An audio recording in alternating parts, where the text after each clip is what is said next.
সুন্দরপুর নামের ছোট্ট একটি গ্রামে সকলে গ্রামবাসী একে অন্যের সাথে মিলেমিশে বসবাস করত। প্রতিদিন সকালে সূর্য ওঠার সঙ্গে সঙ্গে গ্রামের সকল মানুষ যে যার কাজে লেগে পড়ত। সেই গ্রামে কিরণ নামে এক ব্যক্তি তার বউ আর দুই মেয়ে নিয়ে বসবাস করত। ছোট মেয়ের নাম ছিল বাসন্তী, যে ছিল খুব সংসারী, আর বড় মেয়ের নাম ছিল কেয়া, যে ছিল খুব অহংকারী ও হিংসুটে। কিরণ দিনমজুরের কাজ করে কোনো রকমে তার সংসারটা চালাতো।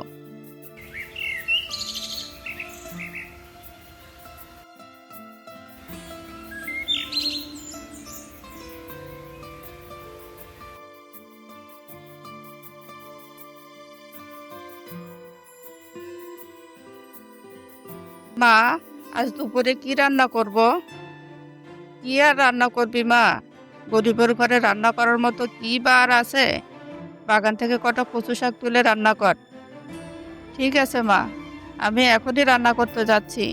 তুমি একটু বিশ্রাম করো মা। তোর বড় বোন কেয়া কোথায়? ওকে তো দেখছি না। বুবু এখনো ঘুমাচ্ছে মা। এ কি, এত বেলা হয়ে গেছে এখনো ঘুমাচ্ছে? একটু তাড়াতাড়ি ঘুম থেকে উঠে সংসারের কাজে একটু হাত লাগাবে।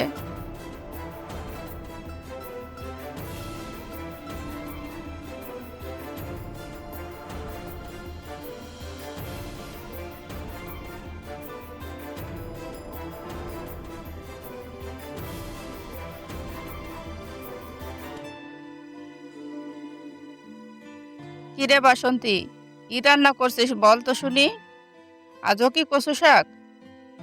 হ্যাঁ বুবু, আজও কচু শাক রান্না করতে বলেছে মা। হে আল্লাহ, আজও কচু শাক! বাবা তো দিনমজুরের কাজ করে, মাছ মাংস জোগাড় করতে পারে না রে বুবু। হয়েছে হয়েছে, তোকে আর জ্ঞান দিতে হবে না। তুই তো এই ঘরের কাজের লোক, তোর কাছে অভিযোগ দিয়ে হবে না। যেখানে অভিযোগ দিলে কাজ হবে, আমি সেখানে অভিযোগ দিতে যাচ্ছি। এর একটা বিহিত করতেই হবে।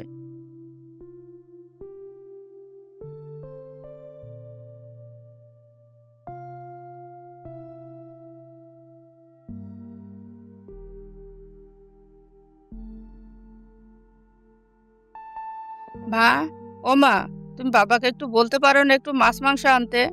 কচু শাক খেতে খেতে আমার পেট পচে গেছে। ধুর ছাই, ভাল লাগে না। কি পরিবারে আমার জন্ম হয়েছে! একে তো এত বেলা করে ঘুম থেকে উঠেছিস, উঠে কই ছোট বোনকে সংসারের কাজে সাহায্য করবি, তা না করে বাপের নামে অভিযোগ দিতে শুরু করেছিস।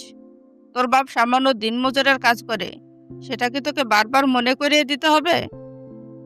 বাবা দিনমজুরের কাজ করে, সেটা বাবার দোষ। সেই দোষের বোঝা আমি কেন বহন করব শুনি? দিনমজুরের মেয়েরা বুঝে মাছ মাংস খেতে পারে না? তোর ব্যাপার ভালো কর, নয়তো ভবিষ্যতে তোর বিয়ে হতে অনেক ঝামেলা হবে।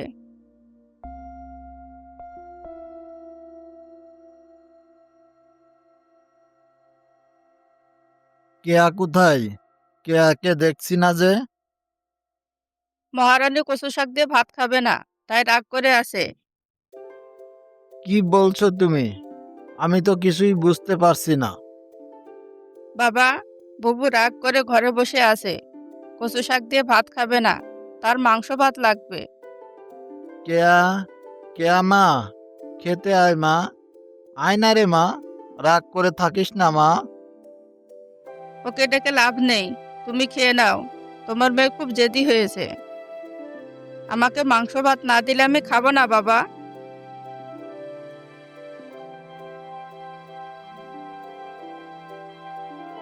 কিরণ মহাজনের কাছে যায় মেয়ের আবদার পূরণ করার জন্য।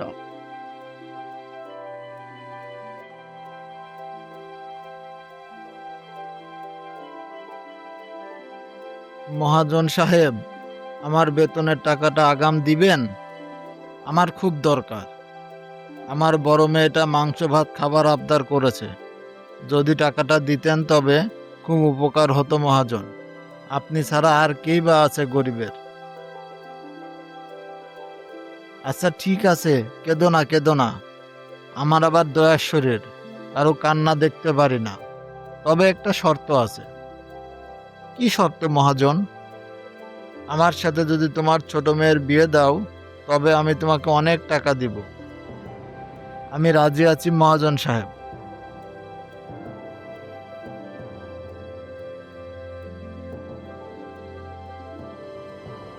মহাজনের সাথে বাসন্তীর বিয়ে হয়ে গেল।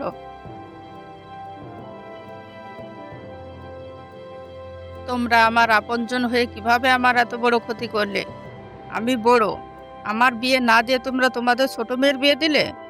মহাজনের সাথে আমার বিয়ে দিলে আমি সারা জীবন পায়ের উপর পা তুলে খেতে পারতাম। তোমরা আমার কথা একবারও ভাবলে না? মারে, আমরা কি করব বল? মহাজন বাসন্তীকে পছন্দ করে তাই ওকে বিয়ে করেছে।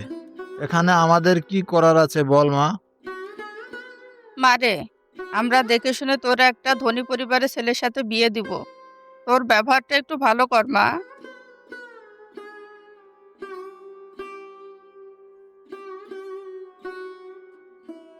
বাসন্তী 6 মাসের অন্তঃসত্ত্বা। ওগো শুনছো?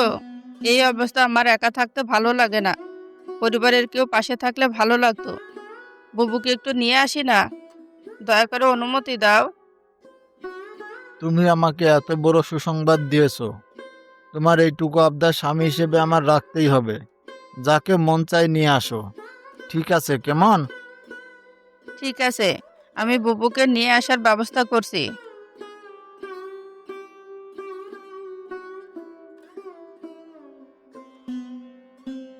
কেয়া তার বোনের দেখাশোনা করার জন্য মহাজনের বাড়িতে আসে। এভাবে আরো কিছুদিন কেটে যায়। তারপর বাসন্তীর প্রসব বেদনা উঠে।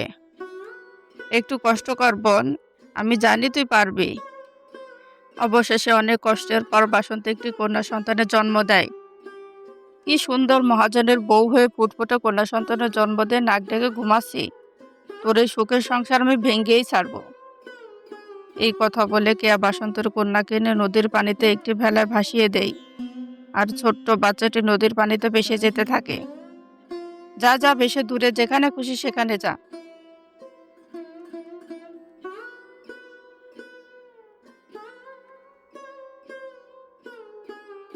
কি ব্যাপার কেয়া? আমার সন্তান কোথায়? তোমার কোলে ছাগল কেন? মহাজন সাহেব, কি আর বলবো, আপনার বউ একটা ছাগলছানা জন্ম দিয়েছে। এই হলো আপনার সন্তান। হ্যাঁ, কি বলছো কেয়া?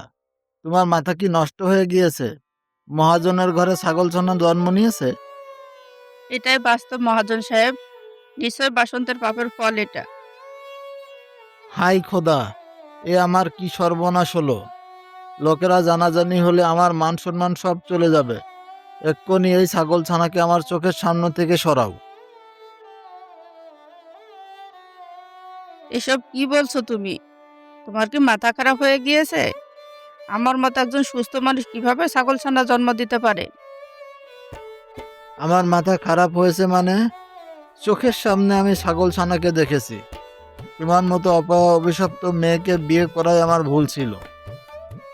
বুবু, আমার যখন সন্তান হয় তুই তো তখন ছিলি সেখানে। তুই ওনাকে সবটা খুলে বল না।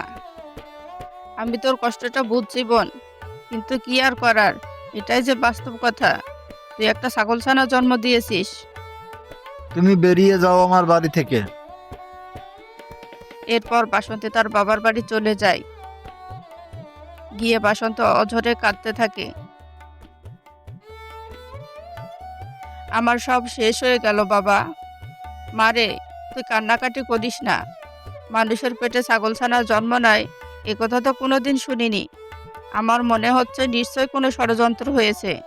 উপরে একজন আছেন, তিনি নিশ্চয়ই এর বিচার করবেন। তুই কান্নাকাটি করিস না মা। এদিকে মহাজন কেয়াকে বিয়ে করে নিল। সুন্দরপুর গ্রামের দক্ষিণের জঙ্গলে এক সাধু বাবা থাকতো। একদিন হঠাৎ সে দেখতে পায় নদীতে একটি ছোট্ট বাচ্চা ভেসে আসছে। সাধু বাবা ছোট বাচ্চাটিকে কোলে নিয়ে বাড়ি যায়। সাধু বাবা বাচ্চাটিকে মানুষ করতে থাকে। এভাবে কেটে যায় বেশ কয়েক বছর। বাসন্তীর মেয়েও বড় হয়ে যায়। বাবা, আমি তোমার শিষ্য হতে চাই। দয়া করে আমাকে তোমার শিষ্য বানিয়ে নাও না বাবা। মারে, তুই তো এখনো অনেক ছোট। তোর এখন খেলার বয়স। আর একটু বড় হয়ে নে, এরপর না হয় দেখা যাবে। না বাবা, আমি তোমার শিষ্য হয়ে অনেক কিছু শিখতে চাই। ঠিক আছে, তুই যখন বলছিস তাই হবে। তবে তোকে আমার শিষ্য বানানোর আগে তোর ভাগ্যরেখা আমাকে গণনা করতে হবে। এ কথা বলে সাধু বাবা ঋতুর ভাগ্য গণনা করতে থাকে। সঙ্গে সঙ্গে সাধু বাবা ঋতুর অতীত দেখতে পায়।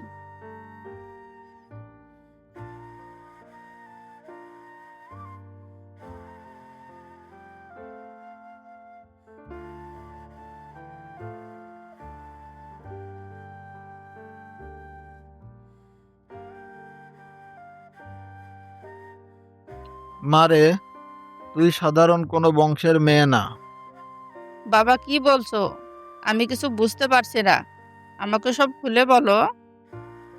এরপর সাধু বাবা ঋতুকে সমস্ত কথা খুলে বলে, যা শুনে সে অবাক। কি বলছো বাবা? আমারও পরিবার আছে, বাবা মা আছে, কিন্তু আমি তাদেরকে কি করে খুঁজে পাবো বাবা? তুই কান্না করিস না মা, আমি তোকে বলে দিচ্ছি তোর পরিবার কোথায়। সুন্দরপুর গ্রামে একটি ছোট্ট কুঠিরে তোর নানি থাকে। তুই সেখানে গেলেই তোর বাবা মার কাছে পৌঁছাতে পারবি। আমি তোকে সেখানে পৌঁছে দিব।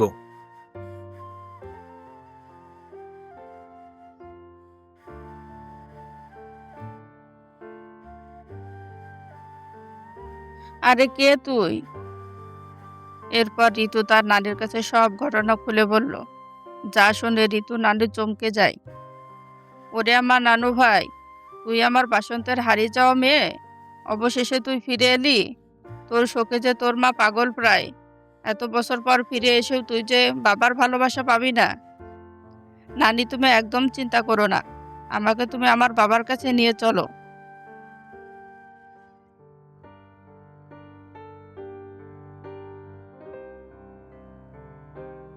কি ব্যাপার মা, তুমি এখানে কেন এসেছো? আর তোমার সাথে মেয়েটিকে? এ হলো সেই মেয়ে যে তোর সমস্ত পাপ উন্মোচন করবে। মহাজন সাহেব, এ হলো আপনার সেই হারিয়ে যাওয়া মেয়ে, আপনার আর বাসন্তের হারিয়ে যাওয়া মেয়ে, যা কেয়া ছাগলছানার সাথে অদলবদল করে দিয়েছিল। এসব আপনি কি বলছেন? আমার মেয়েই তো জন্ম হয়নি। নানি ঠিকই কথা বলছে বাবা, আমি তোমারই মেয়ে। ঋতু তার বাবাকে সমস্ত ঘটনা খুলে বলে। মহাজন সাহেব, আপনি ওদের কথা একদম বিশ্বাস করবেন না। আমরা সুখে আছি দেখে মা মেয়ে মিলে ষড়যন্ত্র করছে আমাদের সংসারটা ভাঙার জন্য। ও যদি সত্যি আপনার মেয়ে হয়, ওকে প্রমাণ দিতে বলুন না। হ্যাঁ, তাই তো। এভাবে যে কেউ এসে আমার মেয়ের পরিচয় দিলে হয়ে যাবে নাকি? তুমি যে আমার মেয়ে তার কোনো প্রমাণ আছে তোমার কাছে? আমার কাছে তো কোনো প্রমাণ নেই বাবা, আমার কথাই যে প্রমাণ বাবা, আমার কথা তুমি বিশ্বাস করো বাবা। তোমার মুখের কথাই আমি বিশ্বাস করি না। একদিনের মধ্যে যদি তুমি প্রমাণ করতে পারো তুমি আমার মেয়ে, তবে সব ভুলে আমি তোমার মাকে নিয়ে নতুন করে সংসার করব। আর যদি না পারো তবে মিথ্যা বলার জন্য তোমাকে শাস্তি দেব। হ্যাঁ রে নানু ভাই, এখন আমরা কি করব? কিভাবে প্রমাণ জোগাড় করব? তুমি চিন্তা করো না নানি, নিশ্চয়ই কোনো উপায় বের হবে। আমাকে সাধু বাবার কাছে যেতে হবে, সাধু বাবা নিশ্চয়ই আমাকে সাহায্য করবে।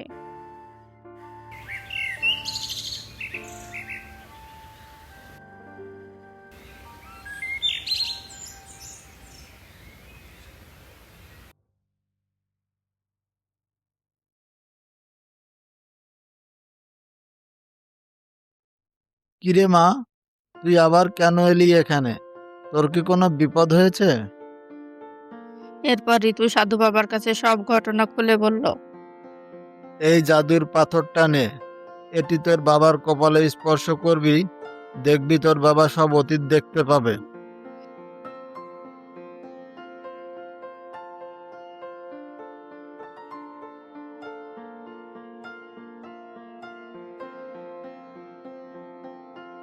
ধন্যবাদ বাবা, আমি তোমার এই উপকার কোনোদিন ভুলতে পারবো না।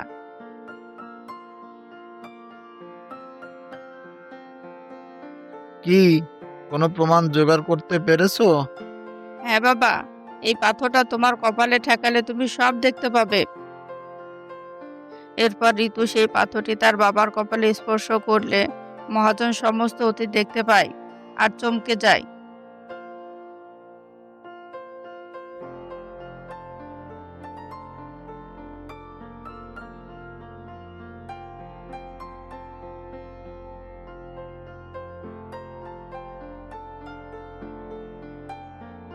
হাই রে হাই, তুই আমার হারিয়ে যাওয়া সেই মেয়ে যাকে নিয়ে আমি কত স্বপ্ন দেখেছি।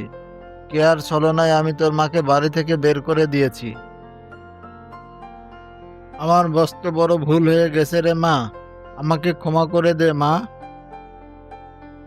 বাবা, ও বাবা, তুমি কেঁদো না বাবা। তুমি তোমার ভুল বুঝতে পেরেছো, এই অনেক। সব প্রমাণ হয়ে গেছে দেখে কে আত্মহত্যা করলো। বাবা, তুমি মার কাছে ক্ষমা চাইতে যাবে না? তুমি মাকে ফিরিয়ে নিয়ে এসো, আমরা সবাই একসাথে থাকবো বাবা। অবশেষে বাসন্তী এতদিন পর মেয়েকে কাছে পেয়ে কান্নায় ভেঙে পড়ে।